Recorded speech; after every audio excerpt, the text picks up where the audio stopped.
Part 2, Article 9, Sections 48 and 49 of Robert's Rules of Order. Section 48. A Permanent Society. A. First Meeting. When it is desired to form a permanent society, those interested in it should see that only the proper persons are invited to be present at a certain time and place. It is not usual in mass meetings or meetings called to organize a society to commence until 15 or 30 minutes after the appointed time. When someone steps forward and says, "The meeting will please come to order. I move that Mr. A act as chairman of this meeting." Someone seconds the motion, when the one who made the motion puts it to a vote, or, as it is called, puts the question, as already described under an occasional meeting, Section 46 (a). And as in that case, when the chairman is elected, he announces as the first business in order the election of a secretary. After the secretary is elected, the chairman calls on some member who is most interested in getting up the society to state the object of the meeting. When this member rises, he says, "Mr. Chairman." The chairman then announces his name, when the member proceeds to state the object of the meeting. Having finished his remarks, the chairman may call on other members to give their opinions upon the subject, and sometimes a particular speaker is called out by members who wish to hear him. The chairman should observe the wishes of the assembly, and while being careful not to be too strict, he must not permit any one to occupy too much time and weary the meeting. When a sufficient time has been spent in this informal way, some one should offer a resolution, so that definite action can be taken. Those interested in getting up the meeting, if it is to be a large one, should have previously agreed upon what is to be done, and be prepared at the proper time to offer a suitable resolution, which may be in a form similar to this: Resolved, that it is the sense of this meeting that a society for state the object of the society should now be formed in this city. This resolution, when seconded and stated by the chairman, would be open to debate, and be treated as already described, Section 46 (b). This preliminary motion could have been offered at the commencement of the meeting, and if the meeting is a very large one, this would probably be better than to have the informal discussion. After this preliminary motion has been voted on, or even without waiting for such a motion, one like this can be offered: I move that a committee of 5 be appointed by the chair to draft a constitution and bylaws for a society for here state the object, and that they report at an adjourned meeting of this assembly. This motion can be amended Section 56 by striking out and adding words, etc., and it is debatable. When this committee is appointed, the chairman may inquire, "Is there any other business to be attended to?" or, "What is the further pleasure of this meeting?" When all business is finished, a motion can be made to adjourn to meet at a certain place and time, which, when seconded and stated by the chair, is open to debate and amendment. It is usually better to fix the time of the next meeting (see Section 63) at an earlier stage of the meeting, and then, when it is desired to close the meeting, move simply to adjourn, which cannot be amended or debated. When this motion is carried, the chairman says, "This meeting stands adjourned to meet at," etc., specifying the time and place of the next meeting. (b) Second Meeting. Note: Ordinary meetings of a society are conducted like this second meeting, the chairman, however, announcing the business in the order prescribed by the rules of the society, Section 72. For example, after the minutes are read and approved, he would say, "The next business in order is hearing reports from the standing committees." He may then call upon each committee in their order for a report, thus: "Has the standing committee on applications for membership any report to make?" in which case the committee may report as shown above, or some member of it reply that they have no report to make. or when the chairman knows that there are but few if any reports to make, it is better, after making the announcement of the business, for him to ask, "Have these committees any reports to make?" After a short pause, if no one rises to report, he states, "There being no reports from the standing committees, the next business in order is hearing the reports of select committees," when he will act the same as in the case of standing committees. The chairman should always have a list of the committees to enable him to call upon them, as well as to guide him in the appointment of new committees. At the next meeting, the officers of the previous meeting, if present, serve until the permanent officers are elected. When the hour arrives for the meeting, the chairman, standing, says, "The meeting will please come to order." As soon as the assembly is seated, he adds, "The secretary will read the minutes of the last meeting." If any one notices an error in the minutes, he can state the fact as soon as the secretary finishes reading them. If there is no objection, without waiting for a motion, the chairman directs the secretary to make the correction. The chairman then says, "If there is no objection, the minutes will stand approved as read," or corrected if any corrections have been made. He announces as the next business in order the hearing of the report of the Committee on the Constitution and By Laws. The chairman of the committee, after addressing "Mr. Chairman," and being recognized, reads the committee's report and then hands it to the chairman. In large and formal bodies, the chairman, before inquiring what is to be done with the report, usually directs the secretary to read it again. See note to § 46 (c) for a few common errors in acting upon reports of committees.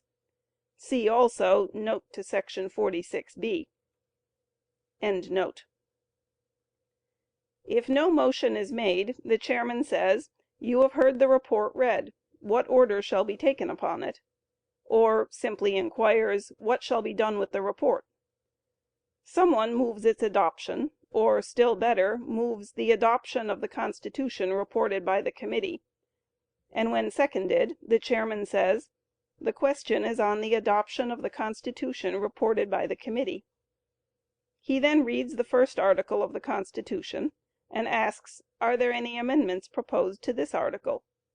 If none are offered, after a pause, he reads the next article, and asks the same question, and proceeds thus until he reads the last article, when he says, "The whole Constitution having been read, it is open to amendment." Now any one can move amendments to any part of the Constitution. When the chairman thinks it has been modified to suit the wishes of the assembly, he inquires, "Are you ready for the question?" If no one wishes to speak, he puts the question, "As many as are in favor of adopting the Constitution as amended will say aye," and then "as many as are opposed will say no." He distinctly announces the result of the vote, which should always be done. If the articles of the Constitution are subdivided into sections or paragraphs, then the amendments should be made by sections or paragraphs instead of by articles. The chairman now states that the Constitution having been adopted, it will be necessary for those wishing to become members to sign it and pay the initiation fee if required by the Constitution, and suggests, if the assembly is a large one, that a recess be taken for the purpose. A motion is then made to take a recess for, say, 10 minutes, or until the Constitution is signed. The Constitution being signed, no one is permitted to vote excepting those who have signed it. The recess having expired, the chairman calls the meeting to order, and says, "The next business in order is the adoption of by laws." Some one moves the adoption of the by laws reported by the committee, and they are treated just like the Constitution. The chairman then asks, "What is the further pleasure of the meeting?" or states that the next business in order is the election of the permanent officers of the society. In either case, some one moves the appointment of a committee to nominate the permanent officers of the society, which motion is treated as already described in § 47. As each officer is elected, he replaces the temporary one, and when they are all elected, the organization is completed. If the society is one that expects to own real estate, it should be incorporated according to the laws of the state in which it is situated, and for this purpose some one on the Committee on the Constitution should consult a lawyer before this second meeting, so that the laws may be conformed to. In this case the trustees are usually instructed to take the proper measures to have the society incorporated. Section 49. Constitutions, By-laws, Rules of Order, and Standing Rules. In forming a constitution and by-laws, it is always best to procure copies of those adopted by several similar societies, and for the committee, after comparing them, to select one as the basis of their own, amending each article just as their own report is amended by the society. When they have completed amending the Constitution, it is adopted by the committee. The by-laws are treated in the same way, and then, having finished the work assigned them, some one moves that the committee rise, and that the chairman or some other member report the Constitution and by-laws to the assembly. If this is adopted, the Constitution and by-laws are written out, and a brief report made, of this form: Your committee, appointed to draft a Constitution and by-laws, would respectfully submit the following, with the recommendation that they be adopted as the Constitution and by-laws of this society, which is signed by all the members of the committee that concur in it. Sometimes the report is only signed by the chairman of the committee. In the organization just given, it is assumed that both a Constitution and by-laws are adopted. This is not always done. Some societies adopt only a Constitution and others only by-laws. Where both are adopted, the Constitution usually contains only the following: 1. Name and object of the society. 2. Qualification of members. 3. Officers, their election and duties. 4. Meetings of the society, only including what is essential, leaving details to the by-laws. 5. How to amend the Constitution. These can be arranged in 5 articles, each article being subdivided into sections. The Constitution containing nothing but what is fundamental, it should be made very difficult to amend. Usually previous notice of the amendment is required, and also a 2/3 or 3/4 vote for its adoption [§ 73]. It is better not to require a larger vote than 2/3, and where the meetings are frequent, an amendment should not be allowed to be made except at a quarterly or annual meeting, after having been proposed at the previous quarterly meeting. The by-laws contain all the other standing rules of the society, of such importance that they should be placed out of the power of any one meeting to modify, or they may omit the rules relating to the conduct of business in the meetings, which would then constitute the rules of order of the society. Every society, in its by-laws or rules of order, should adopt a rule like this: The rules contained in specifying the work on parliamentary practice shall govern the society in all cases to which they are applicable, and in which they are not inconsistent with the rules of order or by-laws adopted by the society. Without such a rule, any one so disposed could cause great trouble in a meeting. In addition to the Constitution, by-laws, and rules of order, in nearly every society resolutions of a permanent nature are occasionally adopted, which are binding on the society until they are rescinded or modified. These are called standing rules, and can be adopted by a majority vote at any meeting. After they have been adopted, they cannot be modified at the same session except by a reconsideration [§ 60]. At any future session they can be suspended, modified, or rescinded by a majority vote.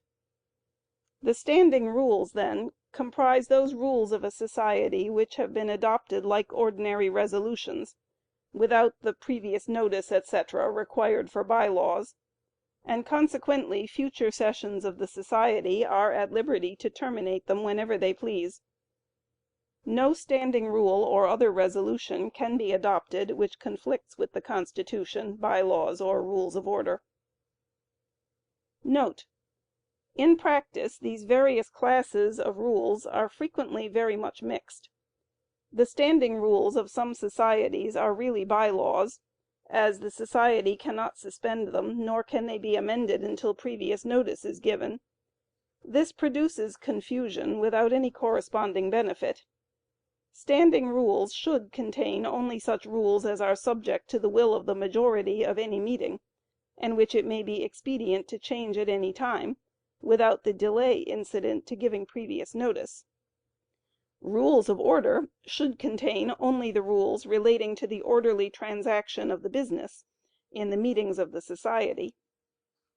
The by laws should contain all the other rules of the society, which are of too great importance to be changed without giving notice to the society of such a change, provided that the most important of these can be placed in a constitution instead of in the by laws. These latter three should provide for their amendment. The rules of order should provide for their suspension. The by laws sometimes provide for the suspension of certain articles. None of these three can be suspended without it is expressly provided for. End note. End of Part 2, Article 9, Sections 48 and 49. Part 2, Article 10. Officers and Committees. Section 50. Chairman or President.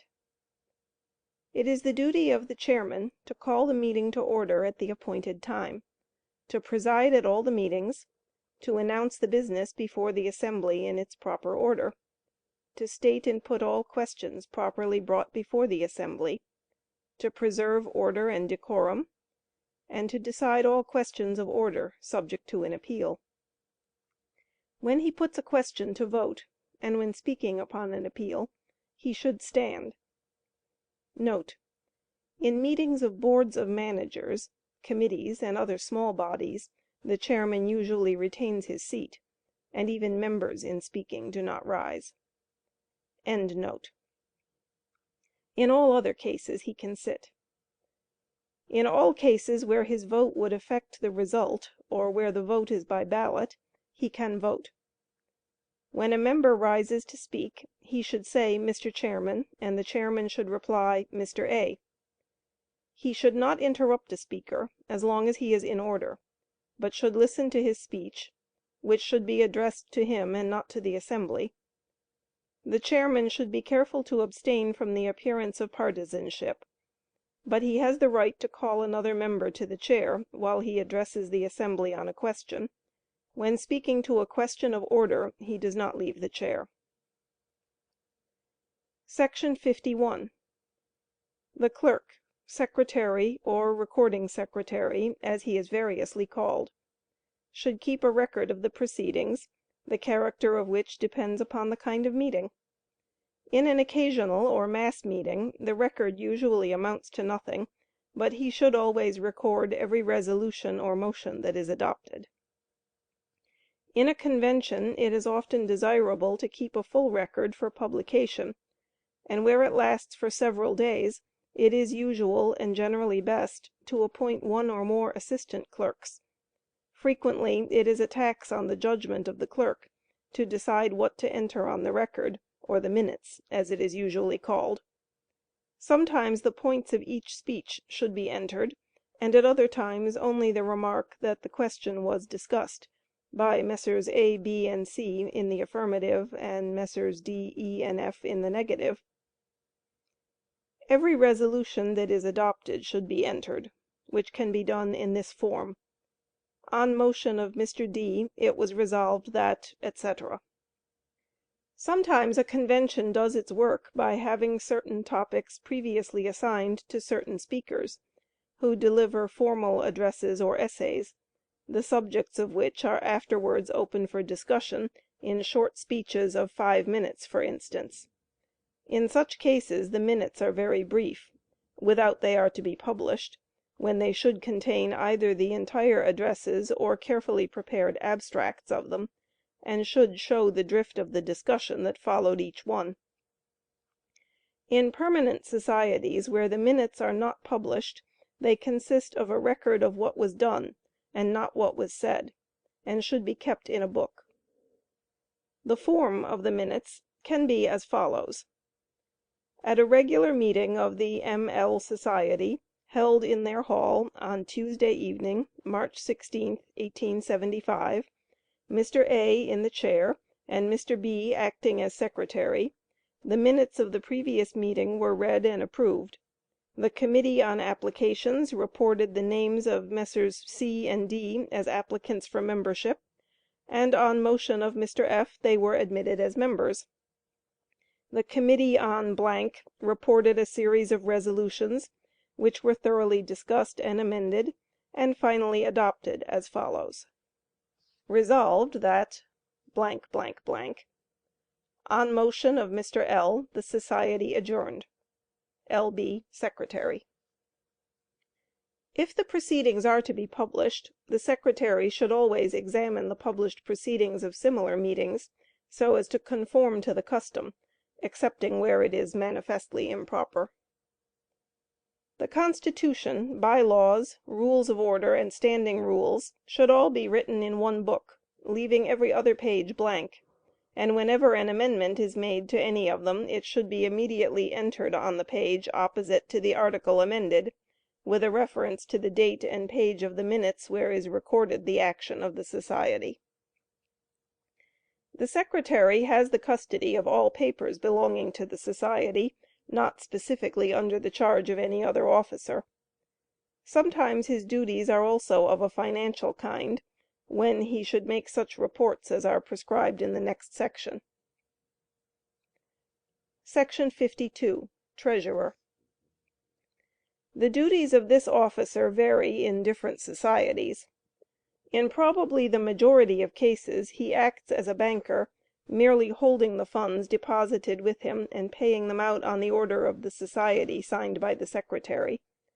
His annual report, which is always required, in this case consists of merely a statement of the amount on hand at the commencement of the year, the amount received during the year, stating from what source received, the total amount paid out by order of the society, and the balance on hand.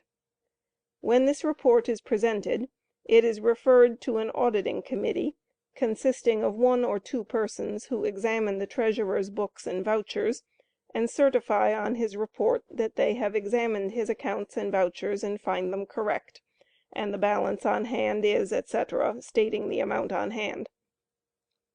The auditing committee's report being accepted is equivalent to a resolution of the society to the same effect, namely, that the treasurer's report is correct. In the case here supposed, the real financial statement is made either by the Board of Trustees or by the Secretary or some other officer, according to the constitution of the society. The principles involved are, that every officer who receives money is to account for it in a report to the society, and that whatever officer is responsible for the disbursement shall report them to the society. If the Secretary, as in many societies, is really responsible for the expenses, the treasurer merely paying upon his order, then the Secretary should make a full report of these expenses, so classified as to enable the society to readily see the amounts expended for various purposes. It should always be remembered that the financial report is made for the information of members. The details of dates and separate payments for the same object are a hindrance to its being understood, and are useless, as it is the duty of the auditing committee to examine into the details and see if the report is correct. Every disbursing officer should be careful to get a receipt whenever he makes a payment. These receipts should be preserved in regular order, as they are the vouchers for the payments, which must be examined by the auditing committee. Disbursing officers cannot be too careful in keeping their accounts, and they should insist upon having their accounts audited every time they make a report, as by this means any error is quickly detected and may be corrected. When the society has accepted the auditing committee's report that the financial report is correct, the disbursing officer is relieved from the responsibility of the past, and if his vouchers were lost afterwards, it would cause no trouble.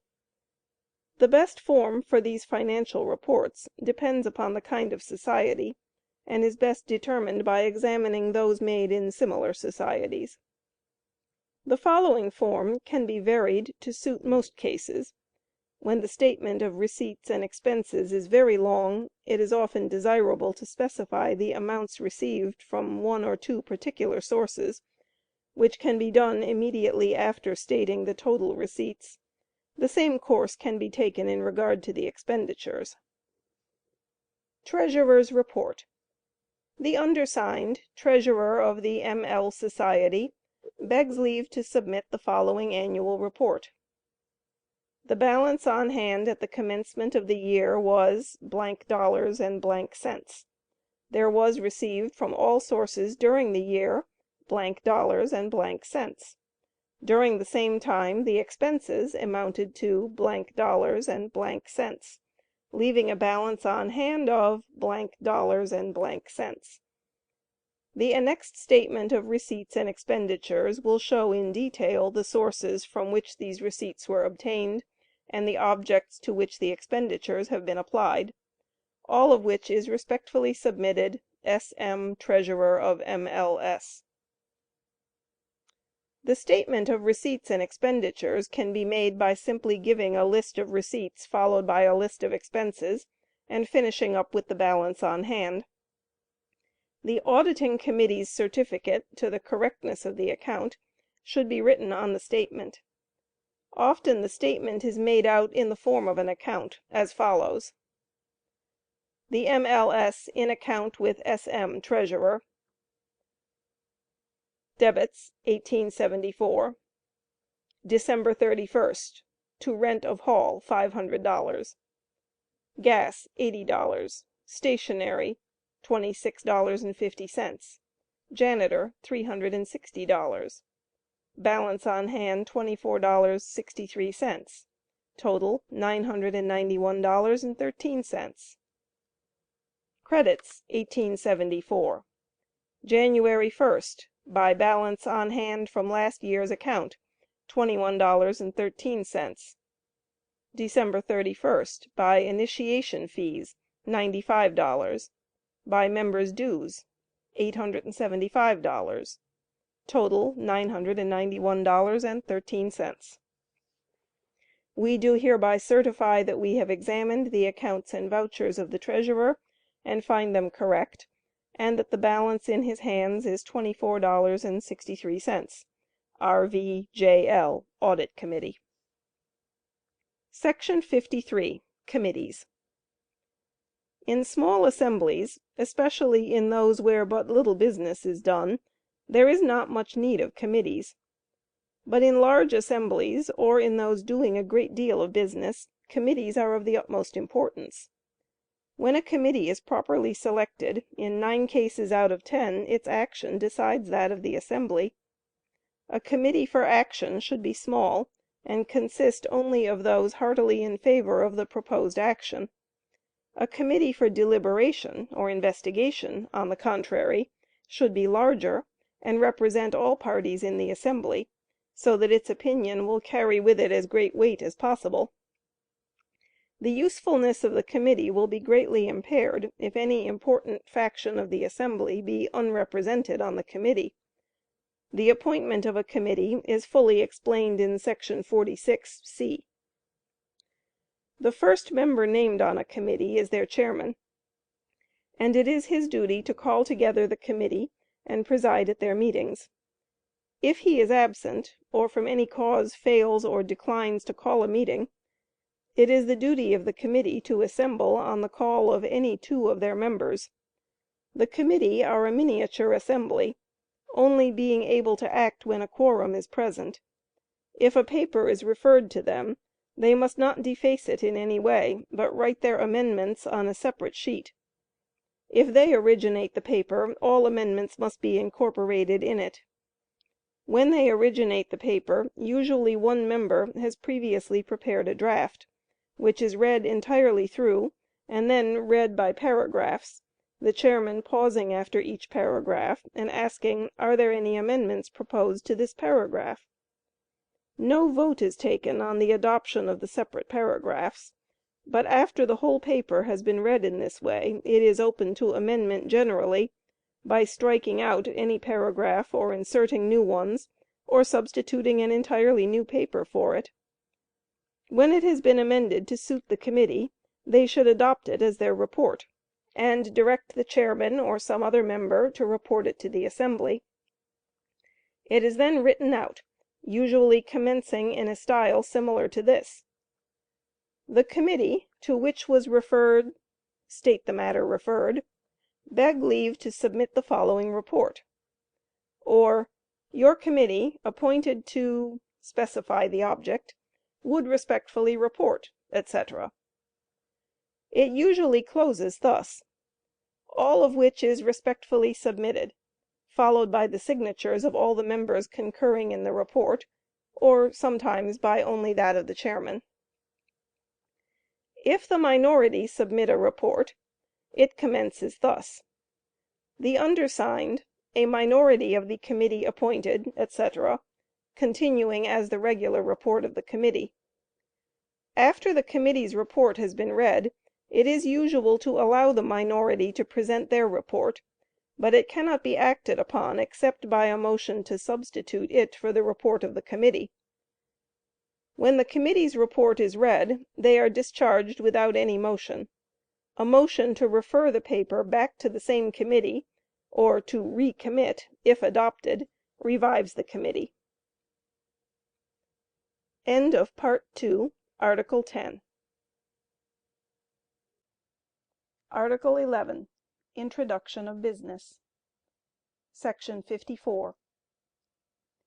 Any member wishing to bring business before the assembly should, without it is very simple, write down in the form of a motion what he would like to have the assembly adopt. Thus: Resolved, that the thanks of this convention be tendered to the citizens of this community for their hearty welcome and generous hospitality. When there is no other business before the assembly, he rises and addresses the chairman by his title, thus, "Mr. Chairman," who immediately recognizes him by announcing his name. Note: If the chairman has any special title, as President for instance, he should be addressed by it, thus, "Mr. President." Sometimes the chairman recognizes the speaker by merely bowing to him, but the proper course is to announce his name.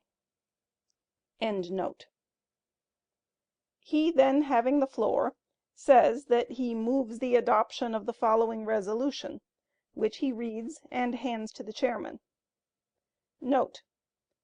Or when he is recognized by the chair, he may say that he wishes to offer the following resolutions, which he reads and then moves their adoption. Some one else seconds the motion, and the chairman says, "It has been moved and seconded that the following resolution be adopted," when he reads the resolution, or he may read the resolution and then state the question, thus: "The question is on the adoption of the resolution just read." The merits of the resolution are then open to discussion.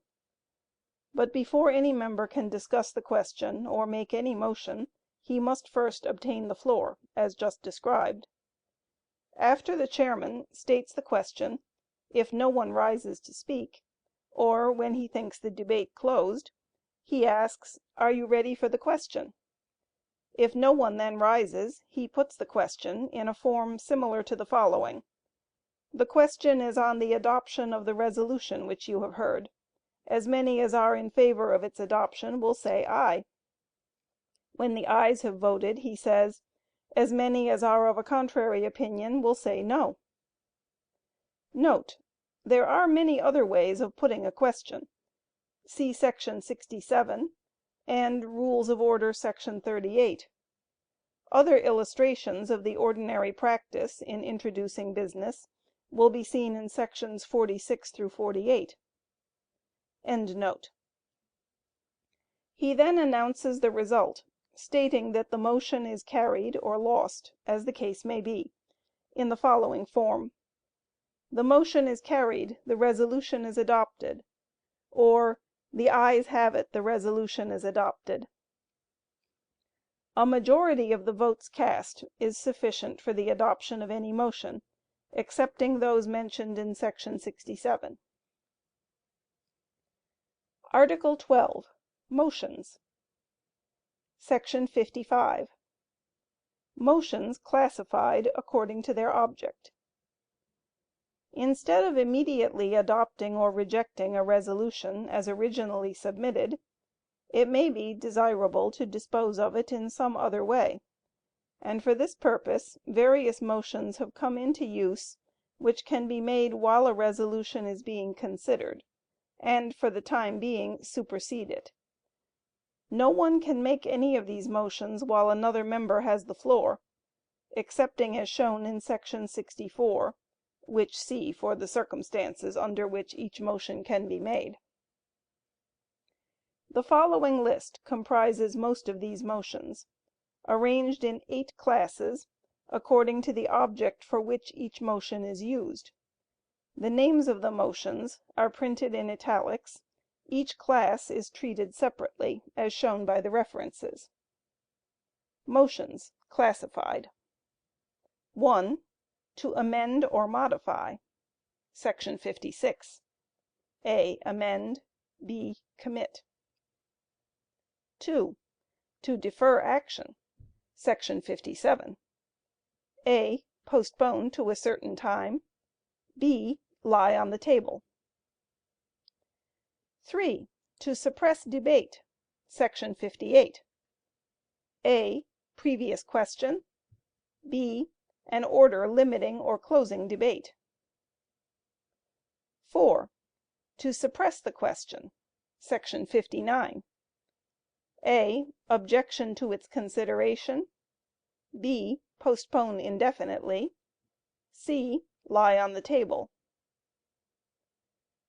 5. To consider a question the second time § 60. A. Reconsider. 6. Order and rules § 61. A. Orders of the day.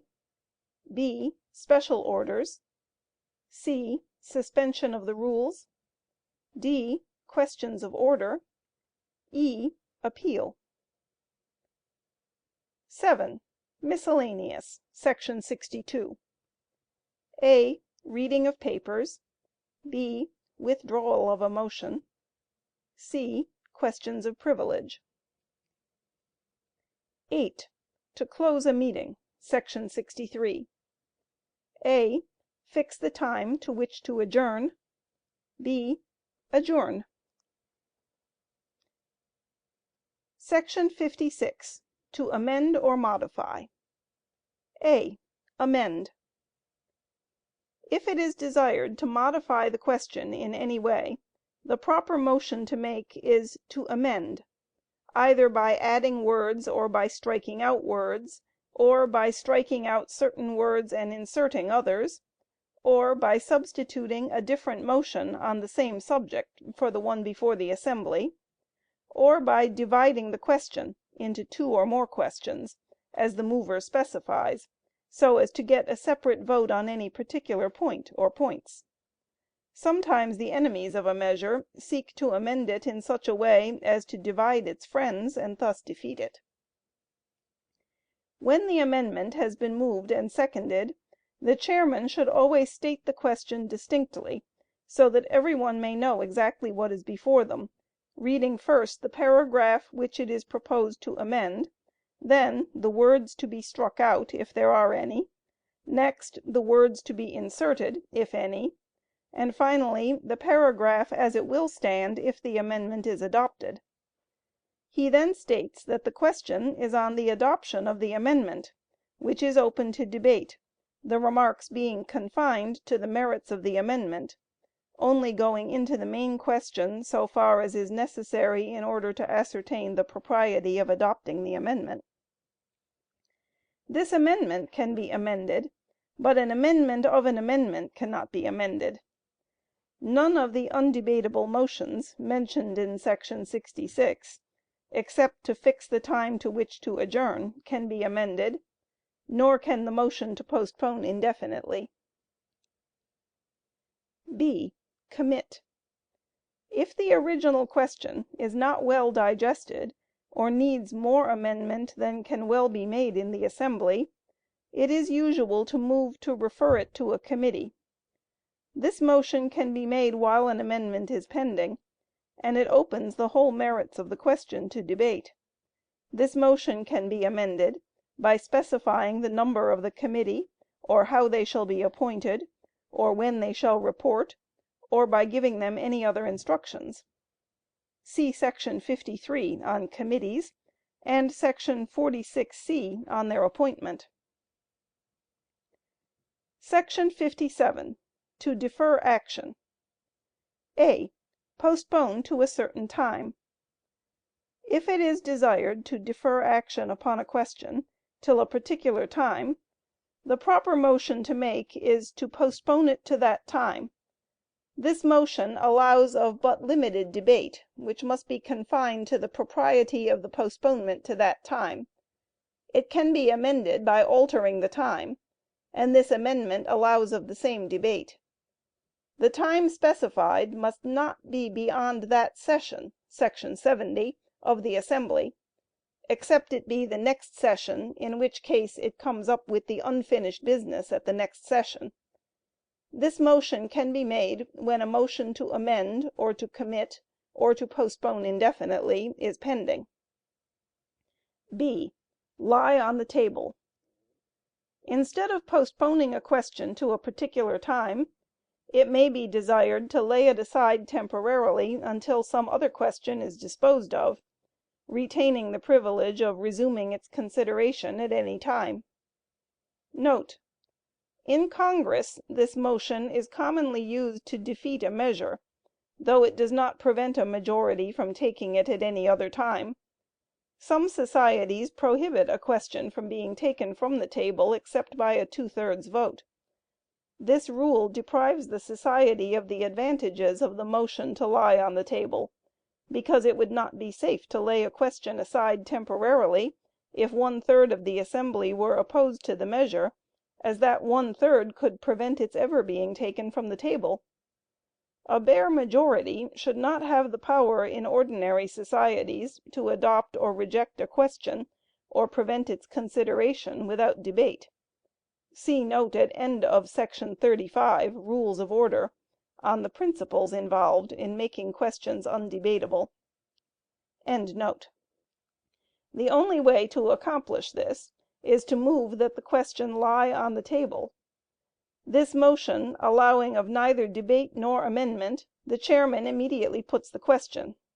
If carried, the whole matter is laid aside until the assembly vote to take it from the table, which latter motion is undebatable and possesses no privilege. Sometimes this motion is used to suppress a measure, as shown in § 59 (c). § 58. To suppress debate. (a) Previous question. While as a general rule free debate is allowed upon every motion, note, except an objection to the consideration of the question [§ 59a]. See note to § 35, Rules of Order, for a full discussion of this subject of debate.] which, if adopted, has the effect of adopting the original question, or removing it from before the assembly for the session. Yet to prevent a minority from making an improper use of this privilege, it is necessary to have methods by which debate can be closed, and final action at once be taken upon a question. To accomplish this, when any debatable question is before the assembly, it is only necessary for some one to obtain the floor and call for the previous question. This call being seconded, the chairman, as it allows of no debate, instantly puts the question thus: "Shall the main question be now put?" If this is carried by a 2/3 vote [§ 68], all debate instantly ceases, excepting that the member who offered the original resolution or reported it from a committee is, as in all other cases, entitled to the floor to close the debate, after which the chairman immediately puts the questions to the assembly, first, on the motion to commit if it is pending. If this is carried, of course the subject goes to the committee. If, however, it fails, the vote is next taken on amendments, and finally on the resolution as amended. If a motion to postpone, either definitely or indefinitely, or a motion to reconsider or an appeal is pending, the previous question is exhausted by the vote on the postponement, reconsideration, or appeal, and does not cut off debate upon any other motions that may be pending. If the call for the previous question fails, that is, the debate is not cut off, the debate continues the same as if this motion had not been made. The previous question can be called for simply on an amendment, and after the amendment has been acted upon, the main question is again open to debate. B. An order limiting or closing debate. Sometimes, instead of cutting off debate entirely by ordering the previous question, it is desirable to allow of but very limited debate. In this case, a motion is made to limit the time allowed each speaker, or the number of speeches on each side, or to appoint a time at which debate shall close and the question be put. The motion may be made to limit debate on an amendment, in which case the main question would afterwards be open to debate and amendment, or it may be made simply on an amendment to an amendment. In ordinary societies, where harmony is so important, a 2/3 vote should be required for the adoption of any of the above measures to cut off or limit debate. Note: In the House of Representatives these motions require only a majority vote for their adoption. In the Senate, to the contrary, not even 2/3 of the members can force a measure to its passage without allowing debate. The Senate rules not recognizing the above motions. End note. Section 59. To suppress the question. A. Objection to the consideration of a question. Sometimes a resolution is introduced that the assembly do not wish to consider at all, because it is profitless or irrelevant to the objects of the assembly, or for other reasons. The proper course to pursue in such case is for some one, as soon as it is introduced, to object to the consideration of the question. This objection not requiring a second, the chairman immediately puts the question, "Will the assembly consider this question?" If decided in the negative by a 2/3 vote, the question is immediately dismissed, and cannot be again introduced during that session. This objection must be made when the question is first introduced, before it has been debated, and it can be made when another member has the floor. B. Postpone indefinitely. After the question has been debated, the proper motion to use in order to suppress the question for the session is to postpone indefinitely. It cannot be made while any motion except the original or main question is pending, but it can be made after an amendment has been acted upon and the main question as amended is before the assembly. It opens the merits of the main question to debate to as great an extent as if the main question were before the assembly. On account of these two facts, in assemblies with short sessions it is not very useful, as the same result can usually be more easily attained by the next motion. C. Lie on the table.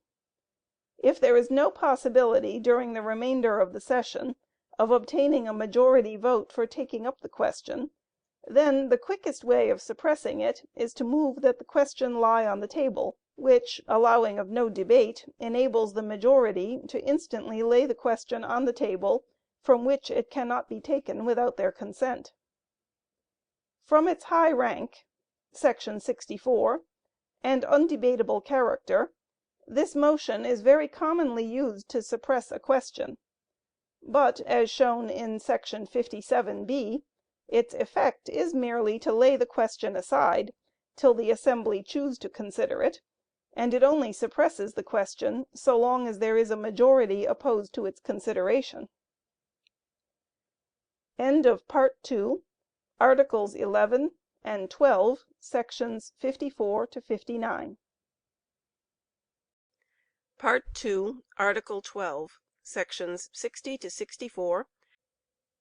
Section 60. To consider a question a second time. Reconsider. When a question has been once adopted, rejected, or suppressed, it cannot be again considered during that session [§ 70], except by a motion to reconsider the vote on that question. This motion can only be made by one who voted on the prevailing side, and on the day the vote was taken which it is proposed to reconsider. Note. In Congress it can be made on the same or succeeding day, and if the yeas and nays were not taken on the vote, any one can move the reconsideration. The yeas and nays are, however, ordered on all important votes in Congress, which is not the case in ordinary societies. It can be made and entered on the minutes in the midst of debate, even when another member has the floor, but cannot be considered until there is no question before the assembly, when, if called up, it takes precedence of every motion except to adjourn and to fix the time to which the assembly shall adjourn. A motion to reconsider a vote on a debatable question opens to debate the entire merits of the original motion. If the question to be reconsidered is undebatable, then the reconsideration is undebatable. If the motion to reconsider is carried, the chairman announces that the question now recurs on the adoption of the question the vote on which has been just reconsidered. The original question is now in exactly the same condition that it was in before the first vote was taken on its adoption, and must be disposed of by a vote. When a motion to reconsider is entered on the minutes, it need not be called up by the mover till the next meeting on a succeeding day. Note. If the assembly has not adopted these or similar rules, this paragraph would not apply. But this motion to reconsider would, like any other motion, fall to the ground if not acted upon before the close of the session at which the original vote was adopted. If he fails to call it up then, any one else can do so. But should there be no succeeding meeting, either adjourned or regular, within a month, then the effect of the motion to reconsider terminates with the adjournment of the meeting at which it was made, and any one can call it up at that meeting. In general, no motion, except to adjourn, that has been once acted upon, can again be considered during the same session, except by a motion to reconsider. The motion to adjourn can be renewed if there has been progress in business or debate, and it cannot be reconsidered. But this rule does not prevent the renewal of any of the motions mentioned in § 64, provided the question before the assembly has in any way changed, for in this case, while the motions are nominally the same, they are in fact different. Thus, to move to postpone a resolution is a different question from moving to postpone it after it has been amended. A motion to suspend the rules for a certain purpose cannot be renewed at the same meeting, but can be at an adjourned meeting. A call for the orders of the day that has been negatived cannot be renewed while the question then before the assembly is still under consideration. See Rules of Order, § 27, for many peculiarities of this motion. § 61. Order and Rules. A. Orders of the Day. Sometimes an assembly decides that certain questions shall be considered at a particular time, and when that time arrives, those questions constitute what is termed the orders of the day; and if any member calls for the orders of the day, as it requires no second, the chairman immediately puts the question thus: "Will the assembly now proceed to the orders of the day?" If carried, the subject under consideration is laid aside, and the questions appointed for that time are taken up in their order. When the time arrives, the chairman may state that fact, and put the above question without waiting for a motion. If the motion fails, the call for the orders of the day cannot be renewed till the subject then before the assembly is disposed of. Note. In Congress, a member entitled to the floor cannot be interrupted by a call for the orders of the day. In an ordinary assembly, the most common case where orders of the day are decided upon is where it is necessary to make a program for the session. When the hour arrives for the consideration of any subject on the program, these rules permit any member to call for the orders of the day, as described in Rules of Order, Section 2, even though another person has the floor. If this were not permitted, it would often be impossible to carry out the program, though wished for by the majority. A majority could postpone the orders of the day when called for, so as to continue the discussion of the question then before the assembly. An order as to the time when any subject shall be considered must not be confounded with the rules of the assembly. The latter must be enforced by the chairman, without they are suspended by a 2/3 vote. The former, in strictness, can only be carried out by the order of a majority of the assembly then present and voting. B. Special Order. If a subject is of such importance that it is desired to consider it at a special time in preference to the orders of the day and established order of business, then a motion should be made to make the question a special order for that particular time. This motion requires a 2/3 vote for its adoption, because it is really a suspension of the rules, and it is in order whenever a motion to suspend the rules is in order. If a subject is a special order for a particular day, then on that day it supersedes all business except the reading of the minutes. A special order can be postponed by a majority vote. If two special orders are made for the same day, the one first made takes precedence. C. Suspension of the rules. It is necessary for every assembly, if discussion is allowed, to have rules to prevent its time being wasted, and to enable it to accomplish the object for which the assembly was organized. And yet, at times, their best interests are subserved by suspending their rules temporarily. In order to do this, some one makes a motion to suspend the rules that interfere with, etc., stating the object of the suspension. If this motion is carried by a 2/3 vote, then the particular thing for which the rules were suspended can be done. By general consent, that is, if no one objects, the rules can at any time be ignored without the formality of a motion. D. Questions of Order. It is the duty of the chairman to enforce the rules and preserve order, and when any member notices a breach of order, he can call for the enforcement of the rules. In such cases, when he rises, he usually says, "Mr. Chairman, I rise to a point of order." The chairman then directs the speaker to take his seat, and having heard the point of order, decides the question and permits the first speaker to resume his speech, directing him to abstain from any conduct that was decided to be out of order. When a speaker has transgressed the rules of decorum, he cannot continue his speech if any one objects, without permission is granted him by a vote of the assembly. Instead of the above method, when a member uses improper language, some one says, "I call the gentleman to order," when the chairman decides as before whether the language is disorderly. E. Appeal. While on all questions of order and of interpretation of the rules and of priority of business, it is the duty of the chairman to first decide the question, it is the privilege of any member to appeal from the decision.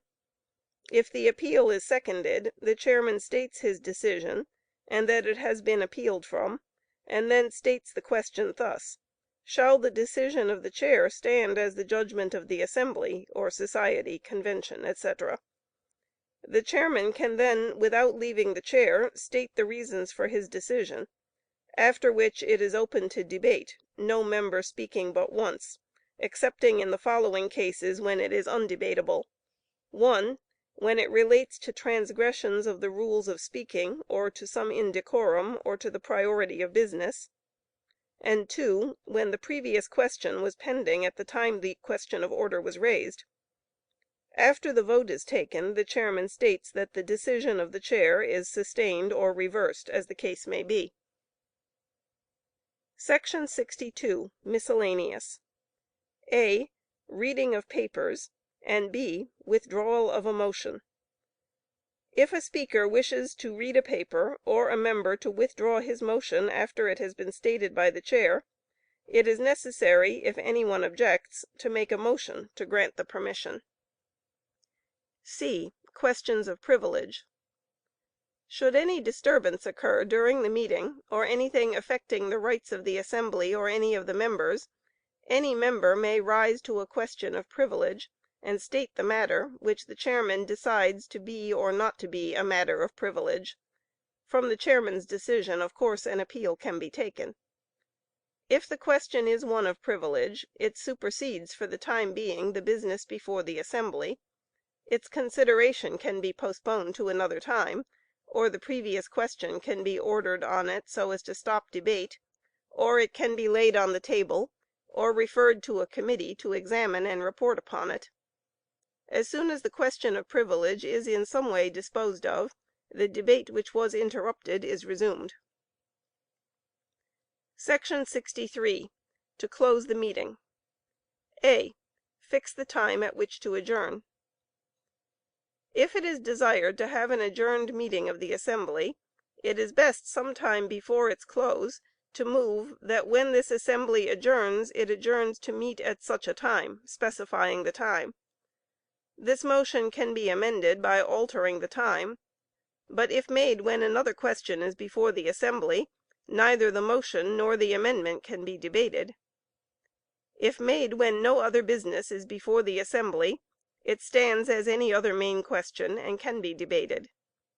This motion can be made even while the assembly is voting on the motion to adjourn, but not when another member has the floor. B. Adjourn. In order to prevent an assembly from being kept in session an unreasonably long time, it is necessary to have a rule limiting the time that the floor can be occupied by any one member at one time. Note: 10 minutes is allowed by these rules. When it is desired to close the meeting, without the member who has the floor will yield it, the only resource is to wait till his time expires, and then a member who gets the floor should move to adjourn. The motion being seconded, the chairman instantly puts the question, as it allows of no amendment or debate, and if decided in the affirmative, he says, "The motion is carried, this assembly stands adjourned." If the assembly is one that will have no other meeting, instead of adjourned, he says, "Adjourned without day," or sine die. If previously it had been decided, when they adjourned, to adjourn to a particular time, then he states that the assembly stands adjourned to that time. If the motion to adjourn is qualified by specifying the time, as "to adjourn to tomorrow evening," it cannot be made when any other question is before the assembly. Like any other main motion, it can then be amended and debated. Note: For the effect of an adjournment upon unfinished business, see § 69.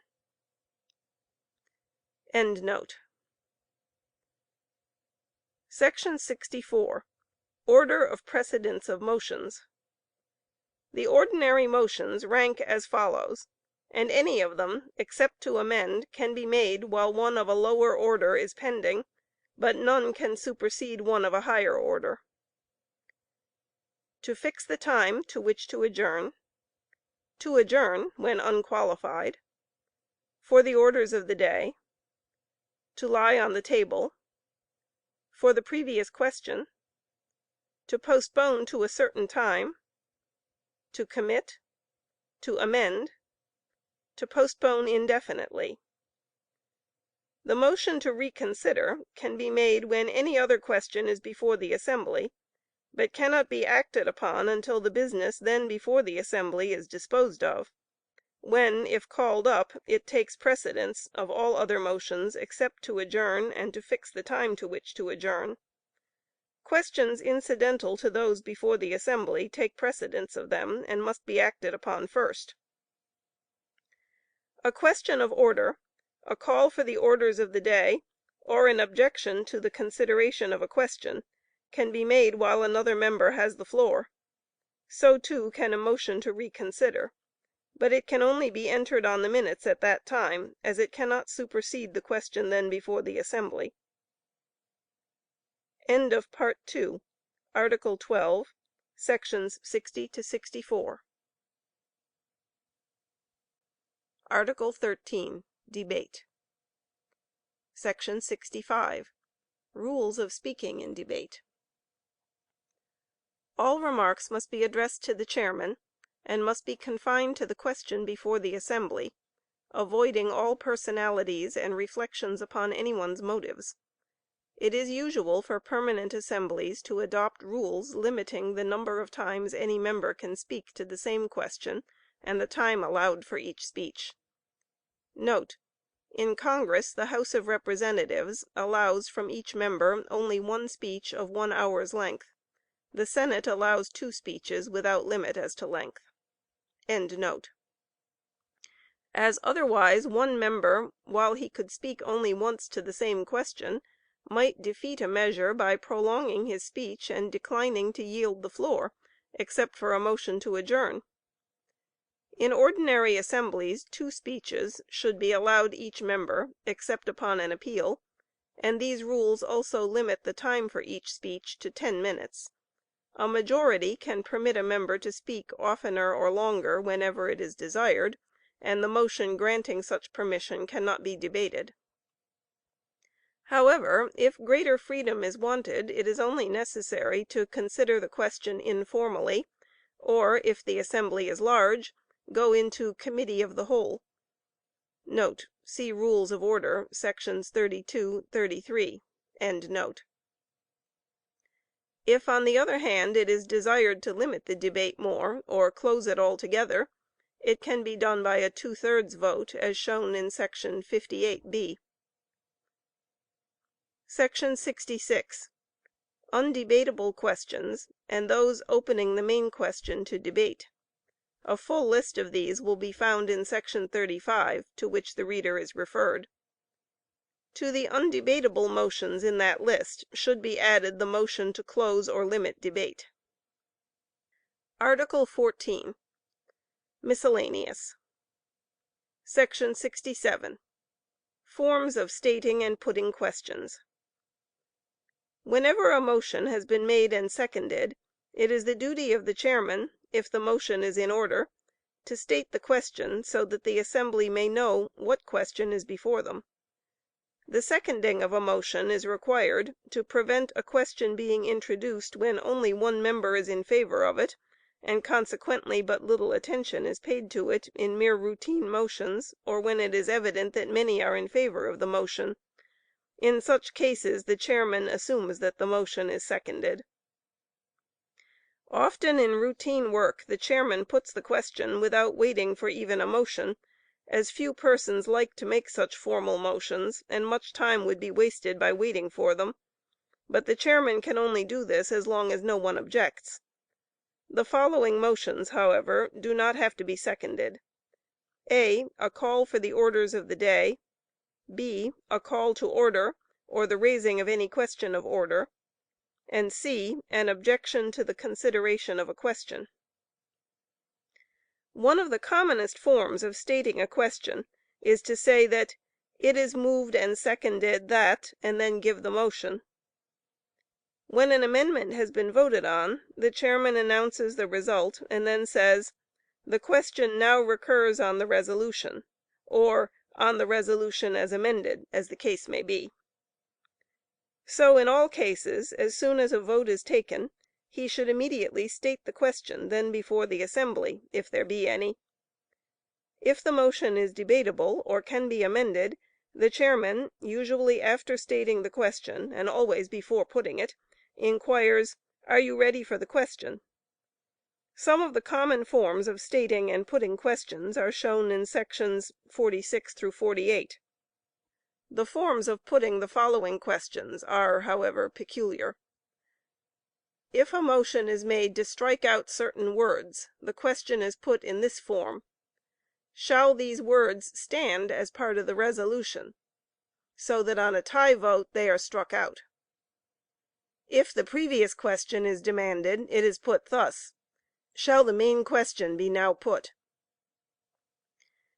If an appeal is made from the decision of the Chair, the question is put thus: "Shall the decision of the Chair stand as the judgment of the assembly, convention, society, etc.?" If the orders of the day are called for, the question is put thus: "Will the assembly now proceed to the orders of the day?" When, upon the introduction of a question, some one objects to its consideration, the chairman immediately puts the question thus: "Will the assembly consider it?" or "Shall the question be considered or discussed?"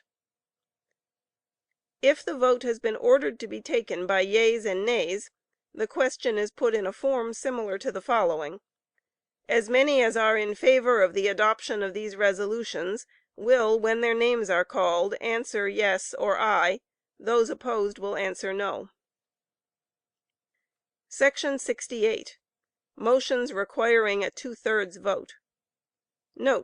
See two thirds vote, page 159, and Section 39 of Rules of Order. All motions that have the effect to make a variation from the established rules and customs should require a two thirds vote for their adoption. Among these established customs should be regarded the right of free debate upon the merits of any measure, before the assembly can be forced to take final action upon it. The following motions would come under this rule: to amend or suspend the rules, to make a special order, to take up a question out of its proper order, an objection to the consideration of a question, the previous question, or a motion to limit or close debate. Section 69. Unfinished business. When an assembly adjourns, the unfinished business comes up at the adjourned meeting, if one is held, as the first business after the reading of the minutes. If there is no adjourned meeting, the unfinished business comes up immediately before new business at the next regular meeting, provided the regular meetings are more frequent than yearly. See Rules of Order, Section 11, for a fuller explanation of the effect of an adjournment upon unfinished business, and the Congressional practice. If the meetings are only once a year, the adjournment of the session puts an end to all unfinished business. Section 70. Session. Each regular meeting of a society constitutes a separate session. Any meeting which is not an adjournment of another meeting commences a new session. The session terminates as soon as the assembly adjourns without day.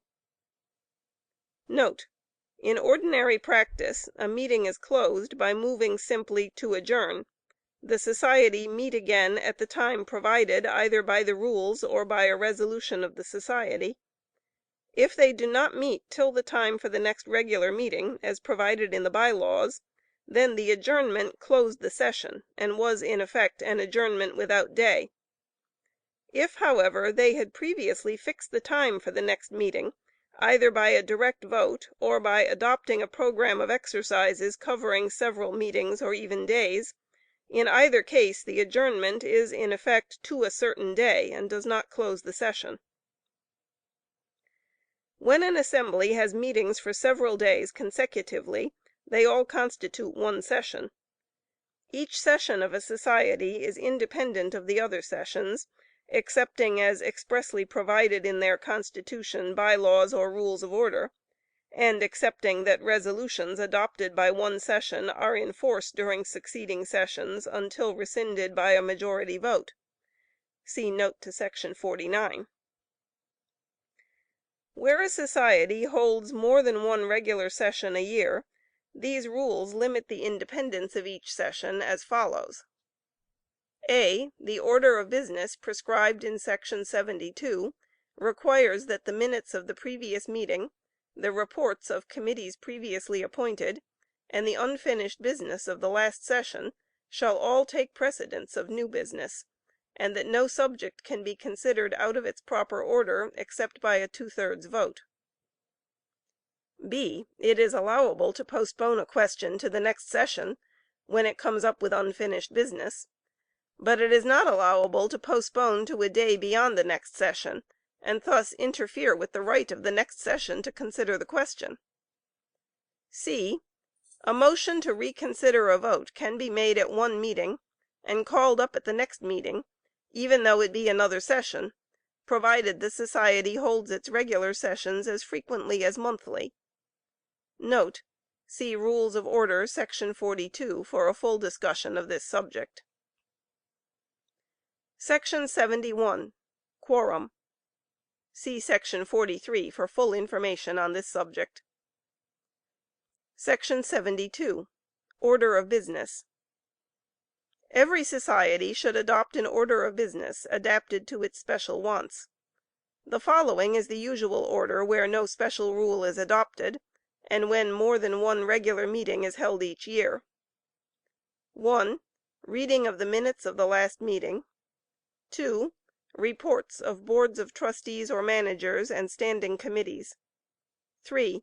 Reports of select committees. 4. Unfinished business, including questions postponed to this meeting. 5. New business. Business cannot be considered out of its order except by a 2/3 vote, but a majority can lay on the table the different questions as they come up, and thus reach a subject they wish first to consider. If a subject has been made a special order for this meeting, then it is to be considered immediately after the minutes are read. Section 73.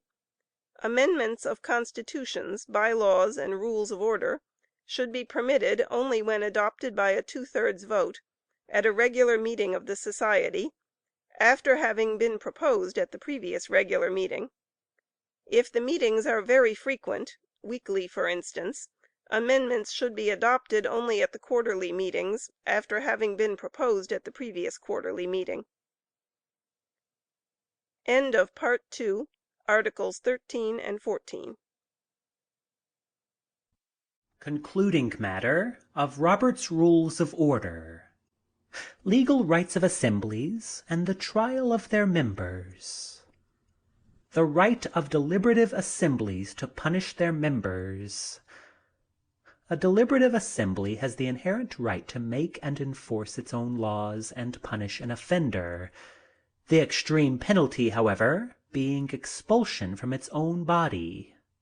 When expelled, if the assembly is a permanent society, it has a right, for its own protection, to give public notice that the person has ceased to be a member of that society, but it has no right to go beyond what is necessary for self-protection, and publish the charges against the member. In a case where a member of a society was expelled, and an officer of the society published, by their order, a statement of the grave charges upon which he had been found guilty, the expelled member recovered damages from the officer in a suit for libel, the court holding that the truth of the charges did not affect the case. The right of an assembly to eject anyone from its place of meeting. Every deliberative assembly has the right to decide who may be present during its session, and when the assembly, either by a rule or by a vote, decides that a certain person shall not remain in the room, it is the duty of the chairman to enforce the rule or order, using whatever force is necessary to eject the party. The chairman can detail members to remove the person without calling upon the police. If, however, in enforcing the order, anyone uses harsher treatment than is necessary to remove the person, the courts have held that he, and he alone, is liable to prosecution, just the same as a policeman would be under similar circumstances. However badly the man may be abused while being removed from the room, neither the chairman nor the society are liable for damages, as, in ordering his removal, they did not exceed their legal rights. Rights of ecclesiastical tribunals. Many of our deliberative assemblies are ecclesiastical bodies, and it is important to know how much respect will be paid to their decisions by the civil courts. A church became divided, and each party claimed to be the church, and therefore entitled to the church property. The case was taken into the civil courts, and finally, on appeal, to the U.S. Supreme Court, which held the case under advisement for 1 year, and then reversed the decision of the state court, because it conflicted with the decision of the highest ecclesiastical court that had acted upon the case. The Supreme Court, in rendering its decision, laid down the broad principle that, when a local church is but a part of a larger and more general organization or denomination, it will accept the decision of the highest ecclesiastical tribunal to which the case has been carried within that general church organization as final, and will not inquire into the justice or injustice of its decree as between the parties before it. The officers, the ministers, the members, or the church body which the highest judiciary of the denomination recognizes, the court will recognize. Whom that body expels or cuts off, the court will hold to be no longer members of that church. Trial of members of societies. Every deliberative assembly, having the right to purify its own body, must therefore have the right to investigate the character of its members. It can require any of them to testify in the case, under pain of expulsion if they refuse. In Section 36 is shown the method of procedure when a member is charged with violating the rules of decorum in debate. If disorderly words are of a personal nature, before the assembly proceeds to deliberate upon the case, both parties to the personality should retire. It is not necessary for the member objecting to the words to retire, unless he is personally involved in the case. When the charge is against the member's character, it is usually referred to a committee of investigation or discipline, or to some standing committee to report upon. Some societies have standing committees, whose duty is to report cases for discipline whenever any are known to them. In either case, the committee investigate the matter and report to the society.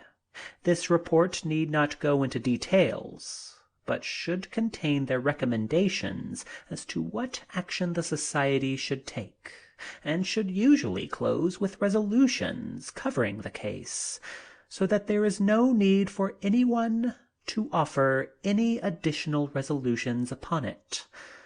The ordinary resolutions, where the member is recommended to be expelled, are: 1. To fix the time to which the society shall adjourn, and 2. To instruct the clerk to cite the member to appear before the society at this adjourned meeting to show cause why he should not be expelled, upon following the charges, which should then be given. After charges are preferred against a member, and the assembly has ordered that he be cited to appear for trial, he is theoretically under arrest, and is deprived of all the rights of membership until his case is disposed of.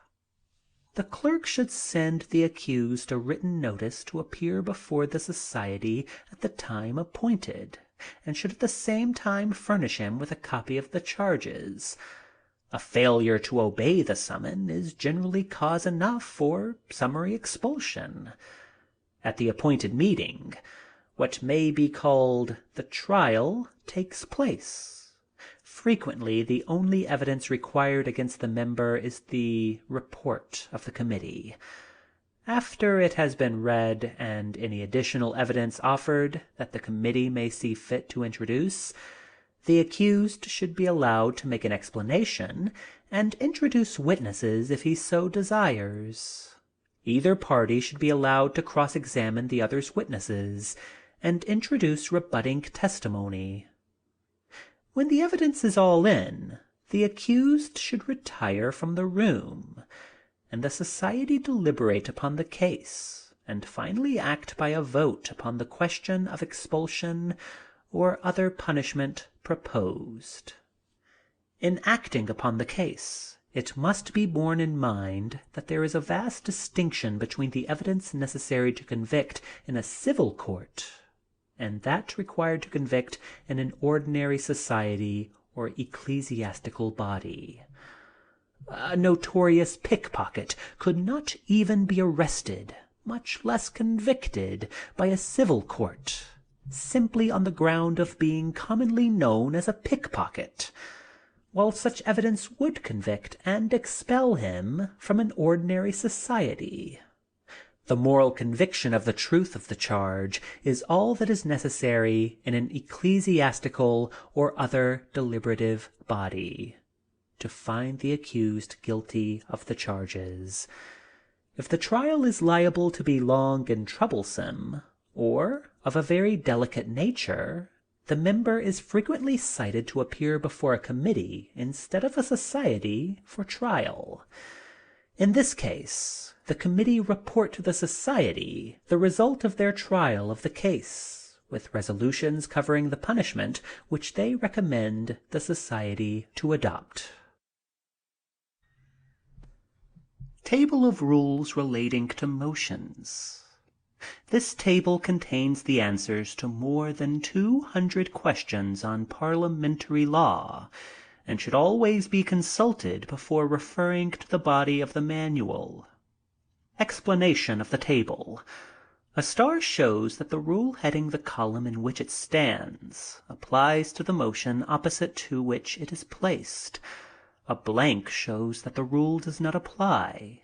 A figure shows that the rule only partially applies, the figure referring to the note on the next page showing the limitations. Take, for example, lie on the table. The table shows that Section 19 of the Pocket Manual treats of this motion, that it is undebatable and cannot be amended, and that an affirmative vote on it, as shown in Note 3, cannot be reconsidered. The 4 other columns being blank show that this motion does not open the main question to debate, that it does not require a 2/3 vote, but it does require to be seconded, and that it is not in order when another member has the floor. The column headed "Requires a 2/3 vote" applies only where the Pocket Manual of Rules of Order, or similar rules, have been adopted. See 2/3 vote on next page, under Miscellaneous Rules. After the note to the table is some additional information that a chairman should always have at hand, such as the order of precedence of motions, the forms of putting certain questions, etc. Reader's Note: For table, please refer to print material. Notes to the table. This column only applies to assemblies that have adopted these rules. If no rules are adopted, a majority vote is sufficient for the adoption of any motion, except to suspend the rules, which requires a unanimous vote. See 2/3 vote below. 2. Undebatable if made when another question is before the assembly. 3. An affirmative vote on this motion cannot be reconsidered. 4. Allows of but limited debate upon the propriety of the postponement. 5. Can be moved and entered on the record when another has the floor, but cannot interrupt the business then before the assembly. It must be made on the day the original vote was taken, and by one who voted with the prevailing side. 6. An appeal is undebatable only when relating to indecorum, or to transgressions of the rules of speaking, or to the priority of business, or when made while the previous question is pending.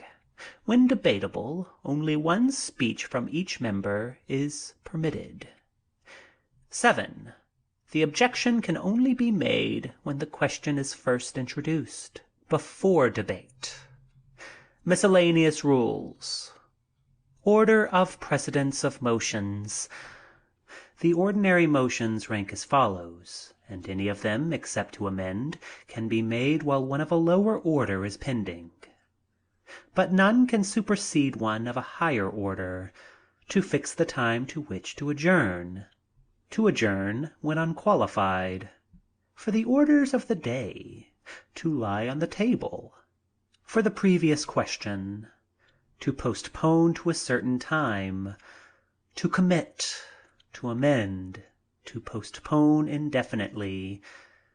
The motion to reconsider can be made when any other question is before the assembly, but cannot be acted upon until the business then before the assembly is disposed of. See Note 5 above. When, if called up, it takes precedence of all other motions except to adjourn and to fix the time to which to adjourn. Questions incidental to those before the assembly take precedence of them and must be acted upon first. 2/3 vote. In Congress, the only motions requiring a 2/3 vote are to suspend or amend the rules, to take up business out of its proper order, and to make a special order. In ordinary societies, harmony is so essential that a 2/3 vote should be required to force the assembly to a final vote upon a resolution without allowing free debate. The table conforms to the rules of order, which are based upon this principle. If an assembly has adopted no rules of order, then a majority vote is sufficient for the adoption of any motion, except to suspend the rules, which would require a unanimous vote. Forms of putting certain questions. If a motion is made to strike out certain words, the question is put in this form: shall these words stand as a part of the resolution? So that, on a tie vote, they are struck out. If the previous question is demanded, it is put thus: shall the main question now be put? If an appeal is made from the decision of the chair, the question is put thus: shall the decision of the chair stand as the judgment of the assembly, convention, society, etc.? If the orders of the day are called for, the question is put thus: will the assembly now proceed to the orders of the day?